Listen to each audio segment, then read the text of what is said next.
Welcome, damn it. I'm sorry.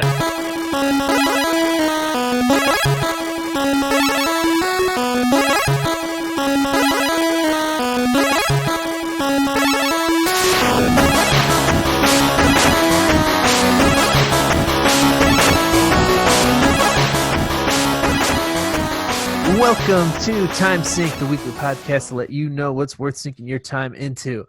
I'm your host, Sauce, and I am joined by Mr. Hummer. Don't forget, this is also a low-key Overwatch podcast / PC gaming podcast. And finally, his return from the negative zone, Tito. Good luck and bon appetit. That was definitely a community reference. Also a low-key community podcast. We got a great show for you this week. We're going to talk about what's hot. We're going to talk about HBO MAX, Disco Elysium, some Avatar, the cartoon, definitely not the movie, some older stuff, some deep cuts, some rogue cuts, some director's cuts. Hey now, don't be hating on Avatar, the movie. Avatar the movies, I'm honestly pumped for all the sequels. I'll say it. Okay, I meant the bad Avatar movie. Oh yeah, The Last Airbender. Yes. I've never seen it, but now I kind of want to. The sneak preview for that conversation. And we're going to talk about what we're working on this week. And we're going to start off with Hummer. Let us, what's hot this week? What are you working on that's hot? What is hot this week?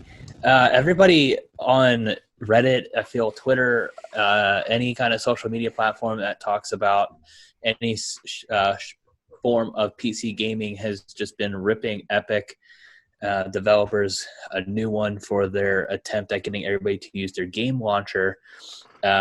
Me personally, I'm not going to rip Epic because I personally think it's a fantastic idea to give me free video games that I own, and then I don't have to worry about losing if I don't subscribe to anything. It started with GTA 5, which we mentioned a couple weeks ago. This past week, they recently switched it to Civilization 6, which I'm pumped about. I have not played it yet, but I have purchased it for free. It is in queue to download on my PC when I get back to my computer. But they started this. What they're trying to do is build up their user base of their gaming platform on PC by offering these free games, and they do it every Thursday. They're releasing a new game. I think it may only be for the month of May. If that's the case, next Thursday is your last chance to get a free cool game from them. Can't complain about free games. I've been slacking. I need to download. Can you still download Grand Theft Auto? You can't. I don't know if you can. Yeah. No, well, I mean, it's only on PC. I have a PC. Yeah. you don't know her. We'll see. I don't know. My PC is relatively new. I'll see if it has the specs because Grand Theft Autos and Civilization are older. Like they're great games, but they're older games. They're older, but from a PC hardware perspective, like you can. I mean, it's definitely 2013, so you can definitely run it on some older hardware and still get some great frame rates. And it just. I don't know if it's going to be better than integrated graphics is what you need to run that game. So you'll probably definitely need some, at least a dedicated GPU. And if you're running a desktop setup, you could probably easily upgrade that. I'm very tech savvy, so I'll probably attempt to download it and roll the dice. And Frank is shaking his head. There's memes about you on the internet. Oh, God. Me specifically? We literally started this podcast like a half hour late because Tito couldn't figure out his microphone. Impossible for the people to know if you're telling the truth or not. Literally memes about you. Fake news. What else is hot this week, Tito? So I missed last week, and I had a few things that I wanted to chat about. But the main thing was so Avatar is out on Netflix, and it came out like 15 years ago, Avatar the cartoon, The Last Airbender. And it was great back when it first came out, really highly rated. It's a cartoon, it's an anime, it's on Nickelodeon, but it's not like, it's more of an anime style. It's not your classic like 700 episode anime that you have to slowly slog your way through. It's 3 seasons, 20 episodes. I have very fond memories of it. I remember it being like really good, really creative for when it first came out. For people who haven't seen it, The premise is it takes place. I checked this beforehand because I was wondering if it took place on like a wackily named world, but it takes place on Earth. It's not our Earth, but it takes place on Earth. This Earth has 4 continents. There's a fire, water, earth, and wind continent, and then they're all like different kingdoms. And the premise is that the fire continent is highly rude and is trying to take over everyone, and the avatar is the person who's supposed to unite everyone. Each continent has their own powers. Wind continent has wind powers. Fire nation has fire powers, etc. But the avatar is the only person who can control all the powers. It's really, I remember it being really well done and really engaging for a cartoon that was made 15 years ago with like stuff for adults, stuff for kids, blah, blah, blah. New review of it. I started a couple weeks ago, watched the first season, and the first season, frankly, is like pretty slow and pretty kiddie. And so like, even as I was making my way through the first season, I was like, I don't know how highly I can rate this. Like, I'm not sure if I was just remembering it fondly, but it ends really nicely. The first season, I think like anybody can enjoy the ending. And then season 2, about halfway through, something very emotionally, like very emotionally draining happens, and you get really invested. And I kind of burned through the second half of season 2, and then season 3 is just really, really good. And I think all the payoff is season 3. Season 3 is essentially all payoff. So it's the avatar is like this kid. He has wind powers at the beginning, and the whole show is him slowly gathering water, earth, and then eventually fire powers. And then he forms the Temptations. And then you're thinking of the Supremes. Damn it. The universe is amazing. Like each different kingdom they go to is very stylistically different. Earth Kingdom, Fire Kingdom. I would watch it even just to see the different artistic things they do with each separate kingdom. And the third season is just great. It's people fighting with anime superpowers the whole time. It's original. You get very invested in the characters. And when something bad happens to one of them, it's geared towards kids. And so I think like each character is very like sincere and very earnest. And so you get invested in the characters. And so when something bad happens to them, like you genuinely feel bad for them. And each character has like a terrific story arc. So like basically season 1 starts off very slow. It's very cartoony. Season 2 is where they really build on the characters. And then season 3 is just the realization of, they have 60 episodes, and it's the realization of like 5 or 6 different major story arcs. So it's really good. It will be hard for people who don't like this sort of thing to get into. But if you have time and you're looking for something good and you really want to invest in it, I think anyone would enjoy this if they watched it to the end. So I'd give it a 4. It's worth your time. So I knew about this show when it was out, but I never, back in the dark ages of television when you couldn't watch whatever you wanted whenever you wanted, and it was on TV, and I like, if I was going to watch it, I'd jump in at some random episode, back in those dark days. Yeah, it's so weird to think that that's how we used to watch TV. I'm getting shudders just thinking about it. Ugh. Yeah. But so I missed it, right? And I always heard friend of the show, Brad, talking about it. Like whenever we'd hang out, it'd somehow end up devolving into him talking about that show. But way to go, Brad. I always wanted to check it out, but never did. But now that it's on Netflix, I see it everywhere online on Reddit and everybody talking about it. So it makes me want to check it out. I was hanging out with the kids a lot this past couple of weeks. And so it's not, so like a lot of anime has like extremely gratuitous violence or like boobs for no particular reason. This is pretty clean for the kids. So like why do you need a reason? Can we go back to the boobs? So the thing about boobs, go on, is you're always going to be outnumbered. So anyway, so you can. So oh yeah. So if you're hanging out with, all right, I'll watch it now. If you're hanging out with the kids, you can put it on the side in the background. And so the first season, like I said, I just had it on in the background a lot, and things were happening. I was keeping track of the story, not paying too close of attention. By the third season, every episode, I would, if I had to like walk out of the room, I would pause it, like leave the room, come back in to restart it. If one of my stupid kids was distracting me, I would rewind. I'm just kidding. I love you guys. I would rewind it and then rewatch it. It really captures your attention if you stay for the payoff. I would give it a 5 if it weren't for that first season. There are some very cringy moments and some very kiddie stuff. It's not for everyone. The first season. That's why I one of my friends recommended Star Wars Rebels because it's so good. But I know the first season, same thing. It's very kiddie and not. It doesn't get good for a while, so it's hard for me to get into it. But I can totally respect with what you're saying because I need stuff to put on with the kids, and I've been putting on DuckTales, the 2017 version. Oh, I wasn't planning on talking about it, but that is really good. I read an article online somewhere saying it was like the Game of Thrones of children's cartoons. It's really, really good. I'll talk about it next week. So you're calling it the Game of Thrones of children's cartoons? No, but it is. There's like an overall like arc for the whole story, which you wouldn't think is going on in DuckTales, and it's got amazing voice actors. But I'll talk about it next week. So wait. I haven't Can I ask finished a question about it though? Does the last season suck like that of Game of Thrones?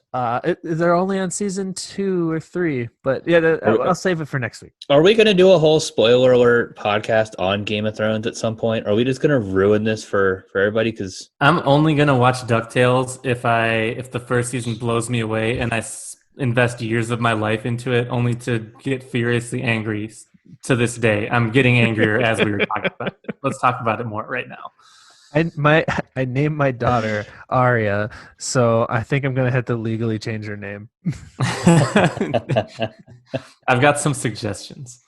Yeah, so I'm gonna check out Avatar. It's on my list, but you gave it a 4 out of 5, so I don't know how quickly I'm gonna get to it. Yeah, I think like just put it on in the background if you're doing something else, if the kids are around. I didn't want to break it down this much, but season 1 is like a 3. Like if you really have whatever. Season 2 is a 4. That's how invested I was. And then season season 3 is like a must watch. You'll burn through it by the time you get to season 3. So I know. Like I would like when I'm trying to score stuff. I think about my wife too because she'll never watch anything animated. Like she refuses to. What would you give it on the your dad scale? Yeah, so your my dad did it. My dad loves Game of Thrones. First off, so if your wife is not that interested in watching animated things, and like my wife was walking around doing her wifely things during season 1. By season 3, she would like if it was on and she was around, she would sit down and watch the episodes with me, and she was circling back around and being like, "Wait, so what happened to Aang? Like, why is the Fire Lord acting like a dick?" Like she wanted updates on the show as we were going through, and she watched the end of it. All right, awesome. We get it. Your wife's cooler than mine. Okay. I like my wife. Is that a crime? Me too. I know. Are you gonna watch Avatar, Homer? Are you gonna watch Avatar? Hey, real quick. Yeah. Are you gonna watch Avatar? Well, I mean, you guys are making a strong case for it. I feel like I'm so far late to the party. I'm only on season 3 of Rick and Morty, and once again, my wife probably is more like yours, Saucer, where she doesn't really care for the animated, even though I did get her to watch approximately 5 minutes of Rick and Morty, at which she did have at least one laugh. So there's some hope that she can catch on to some further Rick and Morty episodes. My wife's a huge Rick and Morty fan. Rick and Morty is a 5 out of 5. If you've never seen it, seriously, I'm Pickle Rick. That's why I was wondering why you just randomly sent that to us, and now I realize it's because that's the first time you've seen that. Yeah, that episode won a bunch of awards too that you're talking about. It was so good. I'm Pickle Rick. It's so good. What up, my glib globs? So tell me, what do you think was in the syringe? Spoilers. Yeah, 5 out of 5. Well, no, I've taken your recommendations on Rick and Morty for 5 and 5, and It's the show that I'm watching whenever I'm not watching anything else at all. It's the show that whenever I have spare time, I'm throwing it on, whether it's during lunch or before I go to bed, when I'm folding laundry, and that's when my wife is forced to watch it with me. Wait, you're folding laundry? Hey, she does the laundry. I just fold it with her.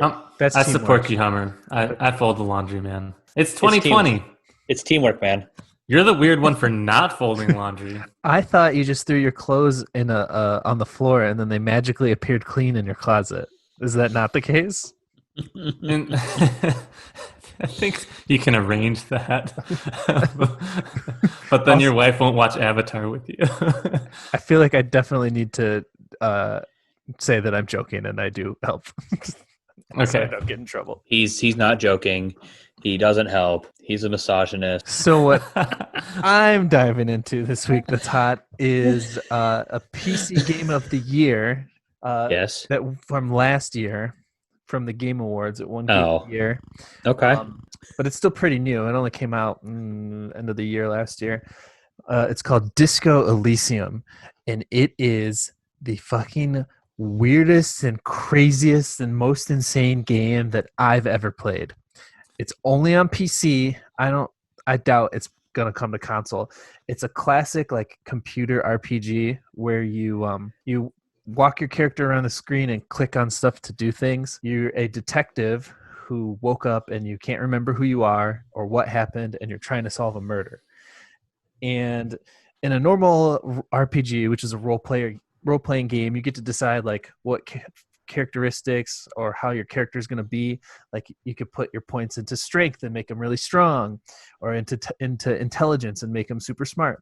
So you can do that in this game, except whatever you put your points into, like empathy or masculinity, as they level up, they become characters in your party. So they're not real though, and they're all in your head.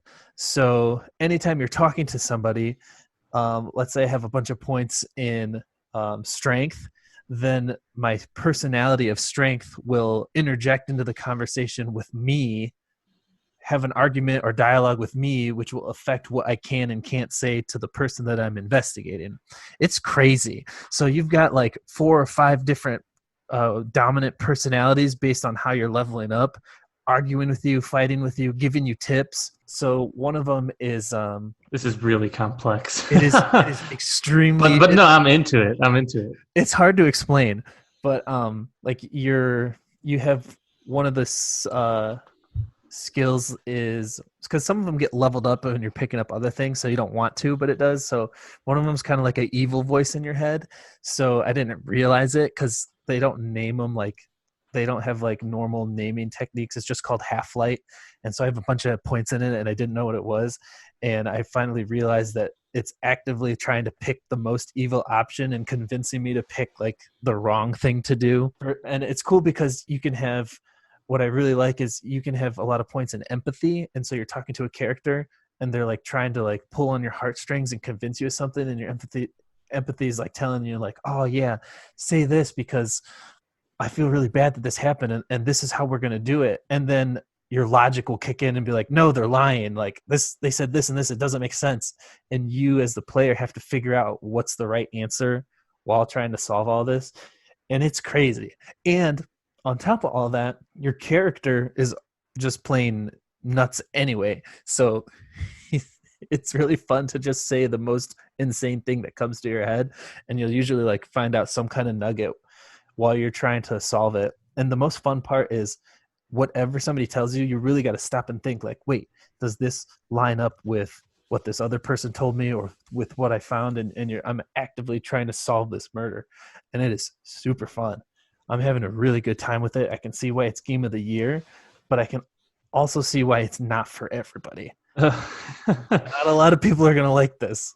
It's definitely an adult game. I heard about this game. I heard the name and I heard a lot of people were into it, but that's not what I thought this game was at all. I thought it was like one of those rhythm games where like there's music playing and you have to tap the button at the right time and like you're dancing your way through. This sounds fascinating. And I really want to check it out now that you're talking about it. Why? So what does the name mean? Is that like a long explanation? Yeah, Okay, it is. find out for yourself. Got it. No, that sounds awesome. Yeah, so not for everyone. You think? Yeah, like I wouldn't recommend this to your dad. Actually, I would recommend it to your dad, but I wouldn't recommend it to my dad. First off, it's only a computer, so you got to have a PC to play. It's $40. What are the specs like on the PC you have to run? So it's top down. You have your character that you're moving around your map. It almost looks like it was watercolored. Or it was painted with watercolors. It's not graphically intensive. It's like one of those old school choose your own adventures kind of like, there's no combat. All the combat takes place within your mind. So if you say something and get embarrassed, you'll lose there's just health and spirit. So like you can get hurt and hurt yourself by saying the wrong thing or stupid things. But yeah, there's no combat at all. So it's almost like a story that you're kind of just watching, like a choose your own adventure. But it's unique. It's nothing. There's nothing like it. It's cool just to experience something new. So I'm gonna give it a 4 out of 5 because I haven't finished it yet. I'm pretty far into it. The story's been absolutely amazing so far, and I feel like I can rate it still because the story's going to be different for everybody, way different for everybody based on how you play. But it's just so unique and interesting and fun. I would definitely recommend it to anybody with a PC that plays PC games. I kind of like this scale that I'm going to give you now, which is I still haven't played Fallen Order. Should I play this or Fallen Order next if I'm able to do both? So Fallen Order. Time factors in. Fallen Order, you can put, I don't know, it's going to take you 20 hours to beat. This game is going to take you way longer than that. Okay. I mean, I'll say that's fair, and I haven't played this Disco Elysium, but I would say that because I know you're a Star Wars fan, and after the last Star Wars movie, you were clamoring for good Star Wars content. Fallen Order is actually giving you great Star Wars content that you're going to enjoy the story of, and knowing that you like that, that's why I would say lean towards Fallen Order. So nice. So it's depends on what, if you want an action game and you want something to fight, Fallen Order's good, but like I said before, the combat is kind of few and far between in Fallen Order because you're doing a lot of exploration and then fighting guys here and there. Disco Elysium is just, you're going to be sitting there clicking through a story that I think is fascinating. So it depends on which thing you want to do more.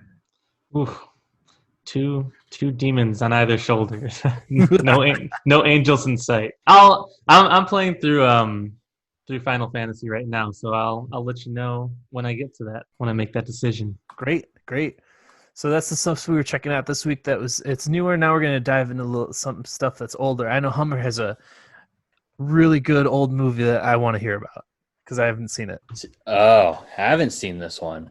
So I am currently, I was as of yesterday, staying over at my father-in-law's house with dun dun dun. No video games at all. This is where I wish I had a Switch. What's the opposite of the boing sound effect? I was wondering why your eyes looked sunken. Your skin is shallow. Well, with that, what my father-in-law does bring to the table when it lacks video games is his knowledge of really old movies. So, sometimes we talk about like retro and sometimes I think we get into that habit of sticking with maybe the 80s, mostly 90s, 2000s. I'm going to go way back to 1963, a movie that's a throwback featuring, Steve McQueen, Richard Attenborough, also known as, what was his name? He was a professor of some sort, Jurassic Park. Professor X. Oh, you talking about Hammond, Dr. Hammond? John Hammond. He spares no expense. Charles Bronson, James Garner, David McCallum, but the movie is called The Great Escape. It's a fantastic movie based off a true story during World War II of captured soldiers from the U.S., from Britain, Ireland, Scotland, and the movie whole premise is it starts off as explaining that an officer's duty who is captured is to always try to escape and always force the enemy to basically have as many soldiers preoccupied with watching them as possible to keep them off the battlefield. So the movie just kind of goes through their multiple plans of escaping, and then ultimately with this gigantic scheme of escaping and trying to have as many prisoners escape at once. And then it kind of follows the stories of the escapees towards the end of the movie. It's a long movie, but it's about 3 hours, but the dialogue is good. The acting is superb. Honestly, I don't watch a whole lot of movies in that age of the film range, but I thought it was actually, it's worth your time. If you haven't, more than likely you haven't seen it, it's worth your time. I've never seen it, but yeah, it's a classic. Honestly, your description sounds super interesting. That's a great premise for a movie. I might check it out for sure. What would you give it? I mean, because of its age, like it's not gonna it's really not gonna probably be a lot of people's cup of tea, But I would say it's definitely worth like a 3. If you get some time on your hands, you're looking for something, nothing sticking out on Netflix, hop on your cable or your Hulu and go to your on-demand section. It's a time or TMC. Yeah. So it sounds pretty action oriented for the 60s. Does it hold up? Like, is the action cheesy, or does like modern special effects blow it out of the water? It's not cheesy.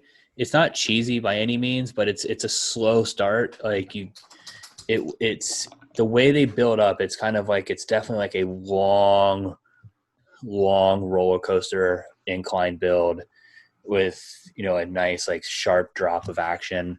Mm-hmm. But it's definitely like one that just keeps chugging along as it builds up. A lot of Americana references in there, but then a lot of like overarching British references in there. So I think it appeals to a wide audience probably when it was released. And I mean, frankly, it's a lot of those actors that you don't hear too much about in the modern days. I mean, Steve McQueen has a car named, apparently he was a really good race car driver too, which is why he has a car named after him in the movie Cars. Old Lightning McQueen. Old Lightning McQueen. And he banged Marlon Brando. Or maybe it was James Dean. One of them did. So you're a film buff. So how does it hold up? Is it hard to watch because of how old it is? Or let's talk more about your thing, Sauce. No, it wasn't hard to watch at all because of it's not hard to watch at all because the dialogue is so great. Movies back then, they didn't have all the fancy lights and gadgets to survive the way a Rise of Skywalker would. So they actually have to have good stories and drama and dialogue involved with them. Take that, Rise of Skywalker. Yeah, piece of crap movie. Awesome. So 3 out of 5 from Hummer. How about you, Tito? What do you recommend or don't recommend? Something's a little older. I got a couple quick hits here. Let me check back in on the games that I've been talking about recently. So I finished Doom Eternal during my sabbatical, and man, it is so good. It's so good. It's like it just stacks every level that you go along. I had other friends. You might remember my friend Javed. Great guy. No, I don't remember him. Sounds awful. He sounds like he's not your best friend. I don't like putting people in categories. He's just a really good guy is all I can say. So he was asking, like, I talked about Doom Eternal, and he was like, does it get repetitive after a while? You're just like carving through like a bunch of demons doing the same thing. And it really doesn't. Like what you said a couple episodes ago is like, you get a new, like just when it starts to think it might slow down a little bit, you get something new.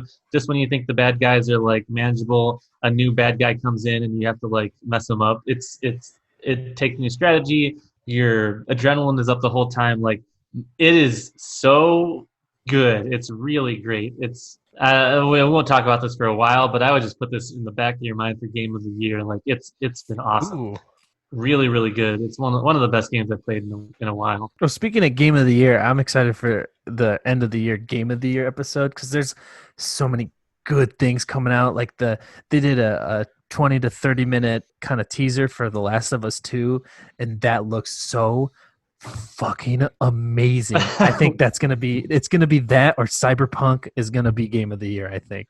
I'm really pumped for those two. There's some big names still to come out, certainly, but man, Doom Eternal is good. It's so fun. It's so easy and accessible. You can just play it whenever. It's sorry that I still haven't played it, and I have it bought and downloaded. Yeah. Man, you should play it. You'll get really into it. I should have just waited for it to go on sale at this point. Whoops. It's, I mean, 5 out of 5, easy for sure. Yeah. Like, if you haven't played it yet, Hummer. Yeah, take it for a spin. Since I finished Doom Eternal, I've been playing more Final Fantasy VII. I hold by what I said a couple weeks ago. It's still solid. Once again, not for everyone, but as I've gotten more into, put more time into the game, the story is really interesting. The combat system is really cool. It's not your classic turn-based RPG. It still has a lot of RPG elements, but the story is great and the action is fun and the graphics are awesome. For games that have come out this year so far, I'm trying to think. I think that would probably be my number 2 still. And then last thing that I've been doing that I wanted to check in on was, this is a little bit older. This happened about a month ago now. But we're huge community fans. Sauce, you mentioned that Ken Jeong and Joe McHale have their own podcast, or they talk about community episodes among some other things. And about a month ago, they did a table read of the episode where Donald Glover leaves the show. But I watched it, and it was awesome. They got all the I think you mentioned this before, but they got all the original characters minus Walter Goggins, and they got Pedro Pascal to step in, and The Mandalorian. The Mandalorian, and it's all the stuff you love about Community. It was so funny. This is the way. They did asides where they were like jumping or riffing off of each other, making great jokes. You can see their chemistry, and you can see that the whole cast likes each other. Pedro Pascal has an amazing mustache. Mustaches are very difficult to pull off, but he has the one if you want to try to go for it. Donald Glover and Alison Brie kind of just continue to pop when you see them and show why they are like the most talented people who are in the cast. So hot. And Alison Brie is so fine. Long-time crush. Yeah, I'm with you, Hummer. And she's extremely good looking and super talented. Like she's talented. She's so talented. If you watch Community the whole way through, she like steals so many scenes and like slowly becomes kind of the main female character. Yeah. That was so funny. If you like Community, definitely check it out. I would. Yeah, I forget. What did you give it, Sauce? Community or the table read? The table read. I haven't talked about the table read. Oh, I thought maybe we talked about it offline. It's awesome.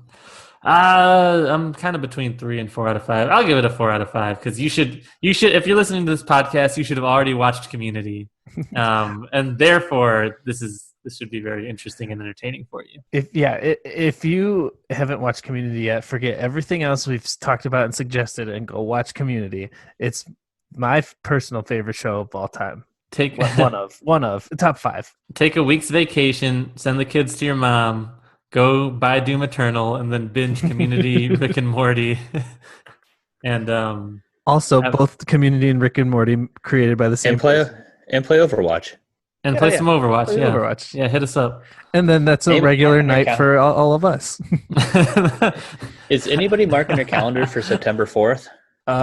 Should I be? Absolutely. What is it? The greatest of sports games ever being remade. Table tennis too? Tony Hawk's Pro Skater. Oh yeah, man. I have like visceral memories of Tony Hawk's Pro Skater. When they announced that they were doing the remake, I could hear all the songs in my head. A great soundtrack. Yeah. Dude, I'm so pumped for Tony Hawk's Pro Skater 1 and 2 being remade. And this is probably, now that I'm a member of the PC race, I'm going to shun them for this particular release. Only be nostalgic and play it on console because I feel like that's where it was best enjoyed. Take that, PC. For sure. Yeah, absolutely. I don't think we talked about Community enough, though. You mean Alison Brie? No, well, I mean, You can check out her Reddit, r/Alison Brie. I just finished a rewatch of it, and season 6, I forgot how good the tags are on season 6 because Dan Harmon's just like, screw it, I'm not getting picked up. I'm just going to get really weird with it. And the end of every episode, like after the episode ends, are so good. That's all. I just want to throw that up there. Yeah, I'm kind of going through it again too. I'm back. I'm on season I finished season 2. I'm back in season 3, and 1 through 3 is like as its own complete story is where the gold is. Like that's the really really good stuff. You know what? I always thought that and tell people that too, but as just freshly rewatched it, season 5 has a lot of episodes that I forgot that were really really good, and 6. Like the episode from the table read, that's a season 5 episode. It is. Season 5 is has really good episodes, and that table read episode, the episode where Donald Glover is leaving, he does one episode after that, but the table read episode is like his farewell, and it's man, it's good. It's so good. I love in the at the very last recap, the very last tag of Community, Dan Harmon goes on a rant about the show, and he's like, some episodes may be too conceptual to be funny, some episodes may be too funny to be conceptual, and he just like goes off on this tangent. It's amazing. But anyway, moving on, because we can't talk about Community the whole episode, although we could. Something probably should. Older that I got find it on Reddit. Yeah. Brought to you this week by the Allison Brie subreddit, which I didn't know existed. Just if you're searching for it, remember Allison Brie. She spells her name Allison with 1 L, not 2. Common mistake. You will not find her subreddit by typing Allison with 2 L's. Next week, this episode, we're going to be talking about Hummer's divorce. Next week, this episode brought to you by Pornhub. Anyway, we would be so lucky. So I found this article online, and it was going over some of the if they're better or worse director's cuts of movies. So there's a lot of director's cuts of movies that the creator will create something, and this is a big deal right now because everybody's talking about the Snyder cut of Justice League. So I thought it was relevant. Tito's boiling over there. So, directors have a vision. They're working on their screenplay. They film everything they want, and they cut it into their cohesive story. And then the studio is going to come in and tell them, all right, we need to lose 30 minutes. And they have to still try to make it make sense, right? This is kind of also my my pet project for the recently. Okay, Hummer, I get it. Allison Brie Pictures. Thank you. I made him break, ladies and gentlemen. What was I talking about? He finally broke. So, director's cuts. So I just watched I can't remember what I just watched. I just watched X-Men Days of Future Past, which is great movie. The original theatrical release of that movie is still a really great movie. They were doing Infinity War and Endgame level stuff before that happened because they have a giant cast of characters, and they, even though they're not interacting in all the scenes, they still were able to do something that's never been done before because they took the first generation of X-Men characters from 1, 2, and 3. 3 is garbage. And then they rebooted the franchise with a new cast of characters and a younger cast of characters, yet were able to take both those franchises and merge them into one movie, one good movie. So X-Men Days of Future Past is awesome, but there were some things about it that didn't make a lot of sense because the director had to cut out part of the story to fit the time. So the X-Men Days of Future Past, the Rogue cut, inserts Rogue into the story and fleshes out the story more and makes a little bit more sense in the future timeline of that movie. What? So if you like the Days of Future Past movie, you have to check out the Rogue cut because it is, I don't know, it's like 40 minutes longer, but it is a way better story. It works better, and it's a way better version of an already great movie. I would definitely put that on your list. It's not on streaming anywhere, so I'm going to give it a 3 out of 5 because there's definitely other stuff you could be doing and watching. Maybe wait to get it on sale or rent it. That's what I did. I just rented it for like $3 off Amazon. It was... I've seen it before, but I was just watching it again to get it fresh in my mind. It is a way better version of that movie. Couple follow-up questions. I love Days of Future Past. I thought it was really good when it came out, and it was the last good X-Men movie. No, Logan. Oh yeah, Logan. Yeah, Logan fucks. Yeah. No, Days of Future Past is really good. Was Rogue in the non-director's cut? Yeah, so in the theatrical version, she just shows up randomly at the end, and they never explain why. So they cut her. So did they film all of these scenes with Rogue is Anna Paquin? Okay, I'm gonna do spoilers here because you've probably already seen it, and we're talking like deep cuts. So in the movie, Kitty Pryde's using her powers to send Wolverine back in time, and Hugh Jackman, man, he just owns those movies. You've seen the movie, right, Hummer? Yeah, just kidding with you. Just making sure. But Hugh Jackman's awesome at Wolverine. He needs to come to the MCU as just a different character. But in the blasphemy, in the story, Wolverine starts getting displaced in time, and he starts clawing everywhere, and he claws Kitty Pryde, Ellen Page. She gets cut and like is starting to lose her grip. So in the full cut, Iceman's like, she's not going to make it. We need someone. So we got to do something. And he's like, well, nobody else can do what she do. And so Iceman's like, so one person can, Rogue, but she's trapped in Cerebro. So they have to, in the future, break into Cerebro, rescue Rogue, bring her to absorb Kitty's powers and take her place. That's pretty much the biggest difference, but it adds a lot more stuff to the movie. And what's really cool is they, at the same time they're breaking into the X mansion, they're paralleling whatever Magneto's doing in the past at the time. So it just plays way better while you're watching it because they're old Magneto and young Magneto are paralleling their actions. So it looks way cooler. Yeah. So, well, because Anna Paquin at the time was a relatively big actress. And so they shot this. So when he shot the whole movie, he had her in, and that was his overall plan. And then the studio was just like, actually, you're not going to really be in this movie, Anna Paquin. Is that? Yeah. Well, basically, my assumption is the director's cut existed, and then he just had to start taking stuff out to meet the time frame that they wanted him to hit. So that was always the plan. Interesting. Man, no, I got to watch that now. That sounds awesome. Yeah, and I also watched Batman versus Superman, the Ultimate Edition, which adds more footage in for that movie to make sense, but it's still terrible. 1 out of 5. I was gonna ask if you wanted me to pop off on Batman v Superman first, and then you could give me your actual review. But that's okay. It's not even worth it. Don't see it. So when you were talking about director's cuts and how you're going to talk about director's cuts, I was like, okay, let me see what Batman v Superman is on, and it wasn't on any streaming services, no. And I like thought for 2 days because we talked about Rise of Skywalker the other day, and I thought we got a lot of nice convo out of just bashing it. And I was like, maybe we'll do the same thing with Batman vs Superman, but I just can't give them another $4 for that. Oh. But you know what? I'm glad you really said that because I brought this up at the beginning of the episode and I forgot to mention it. Just today, HBO MAX came out. Do you guys have HBO? Yes. Yes. Okay, so look at your app and maybe update it. It's gonna. This is what happened to me. That's how I figured it out and found out. It upgraded to HBO Max.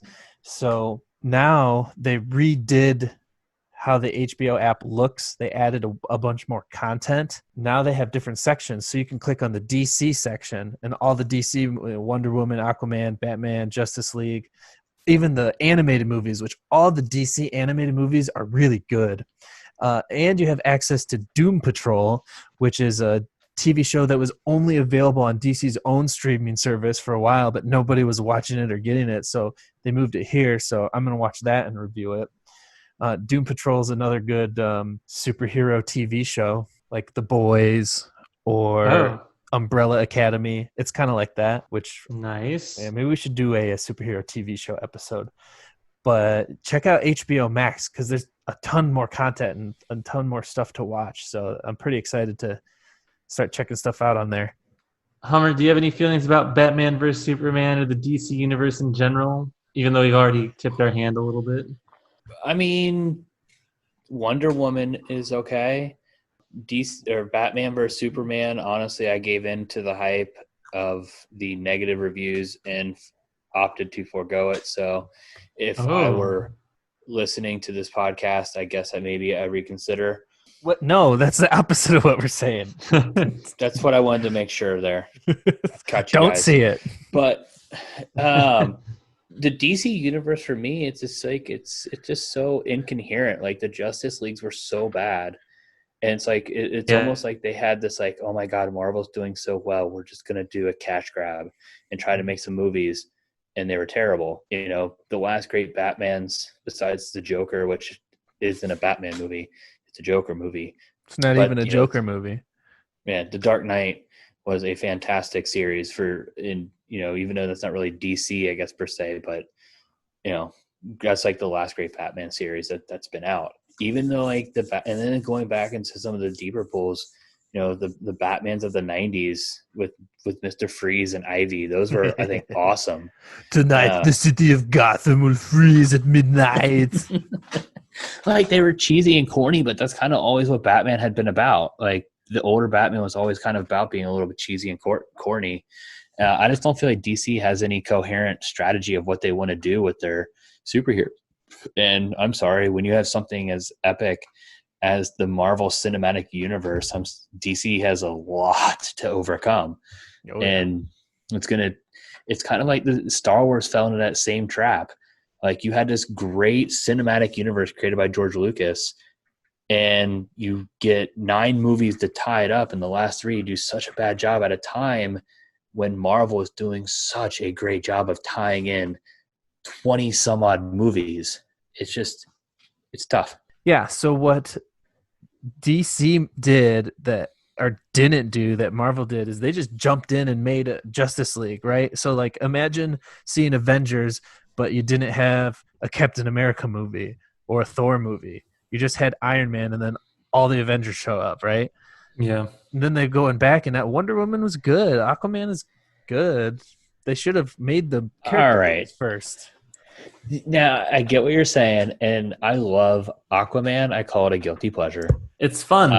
I've seen it more times than I care to admit. I'll turn it on, and my wife literally says, "You just watched this last week." It is nowhere near the quality of like an Iron Man 1 or the first Thor. Like, it is, like, it's just not. I don't feel like the quality's there. The acting is like, it's what I love about DC, to be honest. It's cheesy. We all love Jason Momoa. I'll just say it for you. Big Jason Momoa fans. Yeah, he's a specimen, but he can only do so much. Like for as much as Jason Momoa can obviously carry, he can't carry the whole franchise by himself. Mm-hmm. He's got to. You have to do a little bit of good writing. He can carry me by himself, though. Yeah. Oh, yeah. Easily. Yeah. Yeah. I mean, like I said, it's for me. It's the movie hits what I like about DC. And it's that they're picking up on the cheesiness of comic books, and it's okay. Like, they can feel free to embrace it. Just, that's what I love. That's why I like Aquaman. That's why I watch it all the time. I think it's a funny movie with some good action and a decent story. You mentioned that it doesn't compare to something like Iron Man, the first one. I just want to throw out there that Iron Man 1 is one of the rare perfect movies. It's a perfect movie. Nothing's wrong with it, and I just wanted to put that on the record. It's really good. It's so good. It's a 5.1. Yes. Yeah. So this new, it really bothers me that they announced this Snyder Cut. I know a lot of people have been wanting it and like clamoring for like release the Snyder Cut, but like, well, the fans deserve a good movie, But the audacity, like. The fans do deserve a good movie, and every like big Marvel movie, we're spoiled. This is why we like popped off on Star Wars, is because we're spoiled, but because Marvel has just nailed, even their mediocre movies are like, honestly, would have been the best superhero movies a decade ago. Doctor Strange would have been amazing if it came out 10 years ago. Dude, yeah. I love Doctor Strange too. But Captain Marvel was actually my least favorite. Now who's the misogynist? He's got you there, Hummer. Your fake laugh is so good. I'm just a happy guy. So my real laugh is so sincere. It's hard for me to throw a fake laugh in there. I mean, what's your least favorite of the Marvel movies? My least favorite Marvel movie. This might be controversial because I know Sauce likes it, but I don't like Iron Man. Don't 3. Say Iron Man 3. I love Iron Man 3. It's because I like so many suits. It's so good. Exactly. It's the this is my like lame Marvel purist it's the Mandarin. It's the Mandarin is like Iron Man's nemesis. It's magic and mysticism versus like intellect and technology, and they just wasted the villain. They were I hate a switcheroo like that. Like if you're building up a villain, you have a top-notch actor like that, and you're introducing magic, like have the potential to introduce it into the Marvel universe. I put a lot of thought into this.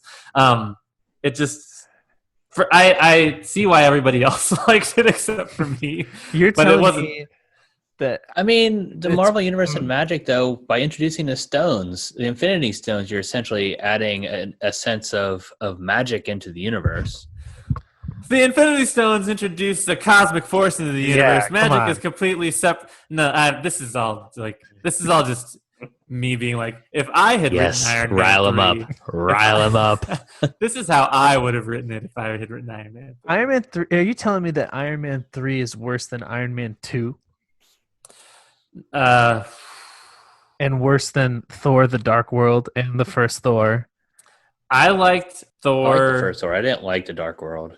That's the worst Marvel movie is The Dark World. I liked Thor. Ragnarok is the third best movie. I liked Thor 1 and 2 more than I liked Iron Man 2 and 3, which is controversial, but at least they did some world building with Thor. You know what's really cool about the Marvel movies, since there's like 26 of them, is if you don't have to watch them all in a row. I mean, you can, and it's amazing. And you should. You can break them up into little chunks, and they still work. So like I just want to watch Iron Man, so I'm going to watch Iron Man 1, Iron Man 2, I'm going to watch Avengers, Iron Man 3, and then Infinity War and Endgame. And you get a nice little Iron Man story pump. But or maybe you just want to watch Thor 1, 2, and 3, and then Infinity War and Endgame. So the only thing that you're wrong about is that Ragnarok has to be in anything that you're watching the Avengers, Infinity War. You have to. Ragnarok is it's the only one better than it, in my opinion, is Endgame. Ragnarok is good. Let me tie it back here. So it's it's a little bit telling how whole episode on Marvel. Well, how inferior the DC movies are, and that we attempted to talk about them and just immediately rolled into Marvel and how much we love the individual Marvel movies. I think just really quickly for the Snyder Cut, you released Justice League. It was bad. I could talk about that. He didn't, though. He got forced to leave, or he had to leave for some family issues, and then Josh Whedon came in and cut it together. Oh, you're right. I totally forgot about that. But man, I basically didn't like anything about Justice League. I actually liked the Flash a lot. I thought the Flash's character was funny and interesting. I know not everybody thought that. Anyway, just to type. I mean, there's only two people who saw the movie, and, so it's just probably a lot 50 hit or miss. I just feel like the stakes are really high for him.